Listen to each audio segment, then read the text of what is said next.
చేస్తాడు. నేను ఆయన మీద విశ్వాసం ఉంచా, సిగ్గుపరచడు. ఆయన్ని నమ్మి అడిగేశా, మునగనీయడు. ఆయన్ని నమ్మి అడిగేశా,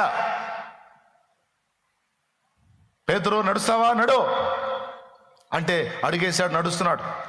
గాలిని చూచి భయపడి మునిగిపోసాగాడు. వదిలాడా ప్రభు? పరిగెత్తుకుంటూ వచ్చి పేతును బట్టి నిలబెట్టి, చిరునవ్వున అల్ప విశ్వాస, ఎందుకు సందేహపడ్డావు? ఎందుకు పరిగెత్తి వచ్చాడు తెలుసా పేతురు దగ్గరికి?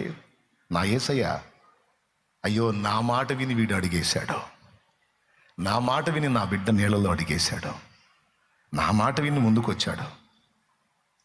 ఏదో అటు ఇటు చూసి కొంచెం శోధించబడ్డాడు, కానీ నన్నే కేకేశాడుగా.